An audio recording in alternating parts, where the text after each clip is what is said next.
It started the moment I walked through the front door. That strange silence that only happens when love turns into something else. My mother didn't even look up from the couch when I dragged my suitcase across the floor. She just muttered something about new rules, as if I were a tenant instead of her daughter. The air smelled of lemon polish and someone else's cologne. Her partner's kids were sprawled across the living room like they owned it, their laughter slicing through the tension. I waited for her to notice the tiredness in my eyes, to see that I was coming home broken. Instead, she handed me a list. Feeding times, school drop-offs, chores, all written in her neat handwriting. I realized then, I wasn't coming home to rest. I was coming home to work for permission to exist. By dinner, the house had already rewritten its hierarchy. My mother sat close to Rick, their elbows brushing like a declaration, while I was left at the far end of the table beside a child who wouldn't look up from his tablet. Every word I tried to say dissolved into the hum of their inside jokes.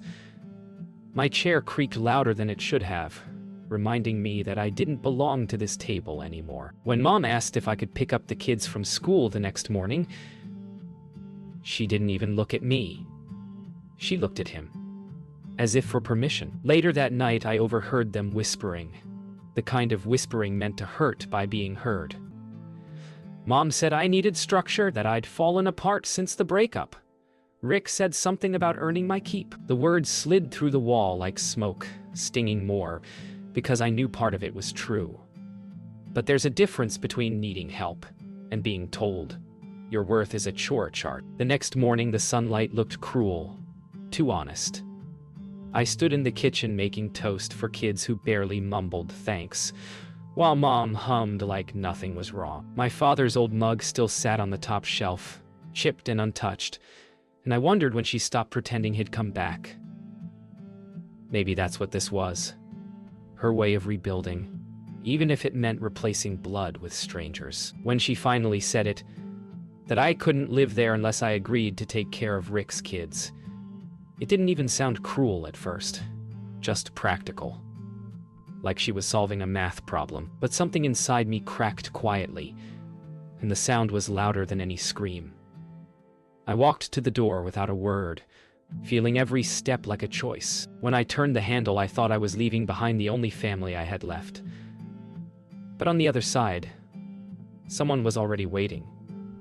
Someone I hadn't seen in years. For a second, I thought I was dreaming. My father's face looked older, gentler, but the same quiet warmth flickered in his eyes, the one that used to make me feel safe before everything fell apart. He didn't say anything at first. He just held out the envelope like it was heavy, with years he couldn't speak. Behind me, the door creaked shut. Inside that house, my mother was laughing at something Rick said. Out here, time stood still. I realized how small her world had become, and how small mine had been trying to fit into it. My father whispered my name, and suddenly I couldn't remember the last time someone had said it without disappointment. We sat on the steps without speaking for a long time. The air smelled like rain and cut grass, the kind of scent that made me think of childhood summers before everything fractured. He told me he'd been trying to reach me, that the letters had been sent back unopened. My name, scribbled in his handwriting, crossed out in red. My mother had told me he never wanted to see me again. I felt something twist inside. Not anger exactly, but the grief of wasted years. All those nights I blamed him for silence that wasn't his. He handed me the envelope, and when I opened it, my mother's handwriting looked foreign, formal, almost desperate. It was a confession of sorts, one I couldn't have imagined. She'd kept him away to protect me from his mistakes, but in doing so, she'd rewritten every truth about who I was. There were lines about custody, about choices made out of fear, about guilt she couldn't bear. My throat tightened. Love wasn't supposed to feel like a transaction, but somehow, in both of their ways, they'd been paying for me ever since. Mom must have noticed the door still open, because she appeared suddenly, her figure cutting through the light like a blade. Her eyes darted between us. Guilt, fear, anger, all of it flashing in an instant. She told my father to leave, that he'd done enough damage already, but he didn't move. For the first time, I saw him stand tall against her voice. The kind of quiet defiance that didn't need to shout. He said, "She deserves the truth, Marianne." And that single sentence seemed to pull the whole world apart. My mother's voice cracked, just once, when she said my name. Then she turned her back and disappeared inside. The sound of the door clicking shut felt final, like the last chapter of a book that was never mine to write. I turned to my father, unsure of what came next. He didn't offer comfort, just quiet understanding. "You don't have to go back in," he said softly. And somehow, that was enough. Because for the first time, I realized I didn't want to. The drive to my father's place felt unreal, like traveling backward through time. The rain softened into mist, and the world outside the car windows blurred into streaks of silver. We didn't talk much. Sometimes silence says more than words ever could. His house sat at the edge of a small town, quiet and overgrown. The kind of place where memories collect like dust. When I stepped inside, I saw traces of me everywhere. A photo half faded on the mantel, a drawing I'd made years ago tucked behind a clock. He hadn't forgotten me. He'd been living with ghosts, same as I had. That first night, I couldn't sleep. The rain tapping on the window sounded too familiar, a rhythm from a life I thought I'd buried. I walked through the quiet house, finding little fragments of the past in every corner. My old backpack, still hanging in the hallway. A tiny crack in the bedroom wall, where I'd once hidden a secret note. My father appeared in the doorway, holding 2 mugs of cocoa. "I didn't know if you still liked it," he said. And somehow, that simple question broke something gentle inside me. Over breakfast the next morning, he told me everything. How my mother had left after a fight that wasn't supposed to end the way it did. How he'd signed papers he didn't understand just to keep peace. How every letter he sent was returned, unopened. He spoke slowly, like every sentence cost him a piece of himself. I watched the sunlight creep across the table, and for the first time I saw the truth not as a weapon, but as a wound we could finally stop hiding. Later, we drove out to the lake we used to visit when I was little. The one that always smelled of pine and old summers. The water was still, reflecting the sky in perfect symmetry. He told me my mother had loved this place too once. I tried to picture them here together, young and hopeful, before fear turned them into strangers. Standing at the edge of the water, I realized forgiveness isn't always a gift for someone else. Sometimes it's the only way to set yourself free. That night, as we sat in the quiet glow of the living room, he handed me a small box. Inside were all the letters he'd written over the years. Some never sent. Some returned unopened, each one folded neatly like an apology, waiting to be read. My name was written differently every time, as if he'd been trying to reach each version of me that had grown without him. I didn't cry. I just sat there, holding years of silence, realizing that love doesn't vanish. It just waits for you to open the door again. Days passed in a rhythm that felt almost normal, but silence still lingered in the spaces between us. My father kept busy, fixing things around the house, pretending not to glance at me every few minutes, like he was afraid I'd disappear again. I could feel the question sitting between us unspoken. Would I ever face my mother again? Part of me didn't want to, but another part, the part still aching for closure, knew I had to. It wasn't about choosing sides anymore. It was about finally telling the truth out loud, even if it broke both of us. I wrote my mother a letter. Short, careful, the kind that trembles between love and accusation. I didn't blame her outright. I just told her I knew, that I understood, even if I couldn't forgive her yet. When I dropped it into the mailbox, I expected nothing. Maybe that's why, 2 days later, Seeing her car pull up outside my father's house felt like standing inside a storm I'd already lived through once. She didn't knock. She just stood at the gate, looking smaller than I'd ever seen her. There were no sharp edges this time, no raised voice, just tired eyes and a kind of quiet that carried regret. My father stayed inside, giving us space. I walked toward her, every step heavy with old pain. She said, "I thought I was protecting you." And I said, "You were protecting yourself." The words hung there, suspended, before dissolving into the autumn wind. For a long time we didn't speak. Then, slowly, my mother began to talk about fear, about choices that spiraled out of control, about nights she stayed awake wondering if she'd done the right thing. Her voice shook when she said she'd kept my father away because she didn't trust herself to forgive him. I realized then that her love had always come wrapped in armor, not cruelty. Maybe she hadn't known any other way to survive. When she finally turned to leave, I called out, not to stop her, but to let her know I wasn't holding on anymore. "I'm okay," I said. And it was true. For the first time in a long time, the past would always ache, but it didn't define me anymore. My father watched from the porch as she drove away, the last trace of sunlight flickering across her rearview mirror. That night, as the wind moved through the trees, the house felt lighter, as if forgiveness had quietly taken a seat at the table. The mornings felt different after she left. Quieter, but not empty. There's a kind of silence that hurts, and another kind that heals.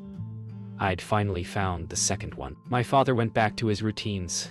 Coffee at dawn, newspaper folded in neat halves, small hums under his breath. I started helping him fix up the house, sanding the wood frames, repainting walls that hadn't seen color in years. Every stroke felt like reclaiming something. Not from her, not even from him, but from the version of me that always waited to be chosen. One afternoon, I found a stack of my old journals in a box labeled Misk. The handwriting was uneven, childish, but raw in a way that only truth can be. Page after page, I read about the girl I used to be. Scared, uncertain, waiting for love to look like stability. I realized I'd spent years defining myself through other people's choices. Now, finally, I wanted to make my own. The thought didn't feel rebellious. It felt like breathing. That evening, I took a walk through town. The world seemed strangely new. The same streets I'd once fled now glowed with possibility. I passed the bakery where my mom used to take me, the park bench where my father once tied my shoelaces. For the first time, the memories didn't sting. They just existed side by side with the person I was becoming. It struck me how peace doesn't arrive all at once. It's built, choice by choice, until one day you realize you're not surviving anymore.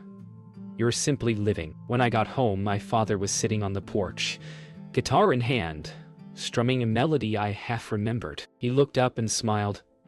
Not the kind of smile that asks for anything, but the kind that says, "I see you." I sat beside him, the night air cool against my skin. He didn't ask where I'd gone, and I didn't explain. Some silences don't need to be filled.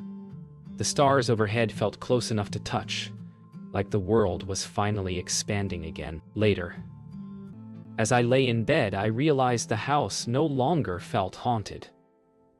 Every corner, every creak in the floor had turned into something softer, lived in, forgiven. I didn't know what tomorrow would bring, but for the first time that didn't scare me.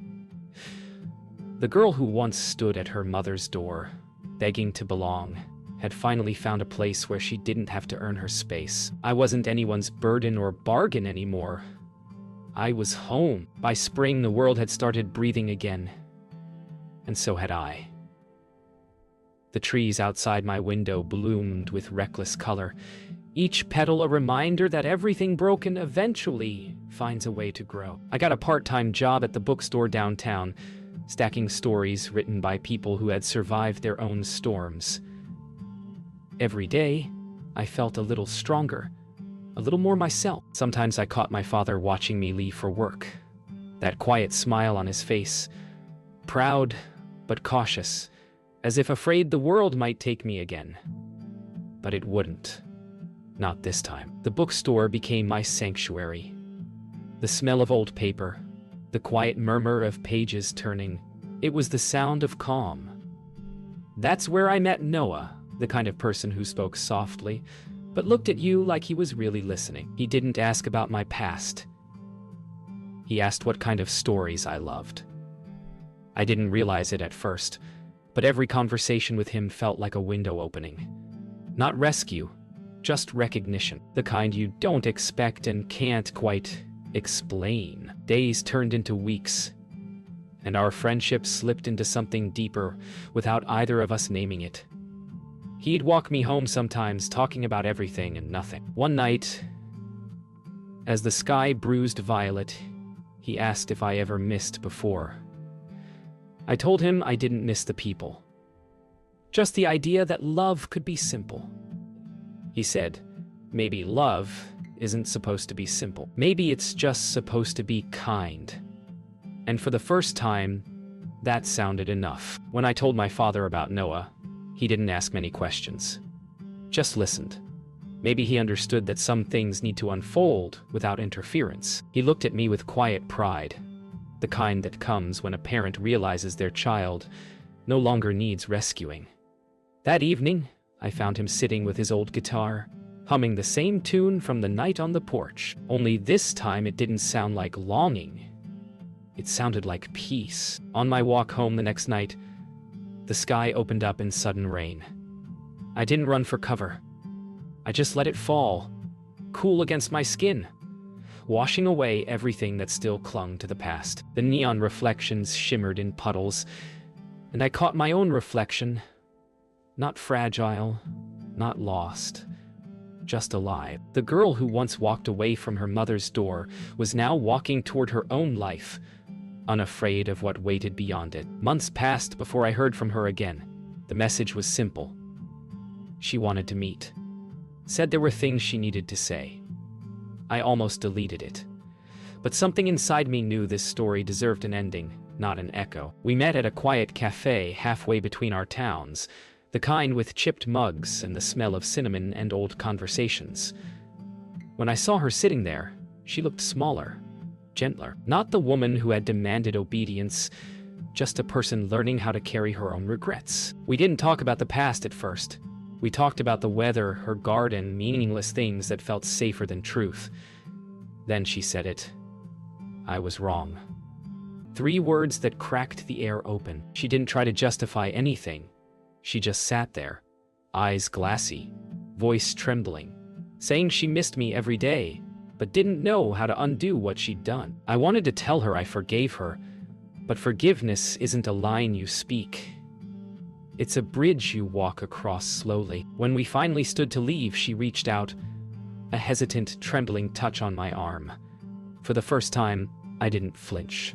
There was no anger left to shield myself with, just acceptance. We walked outside together, and she asked softly if I was happy.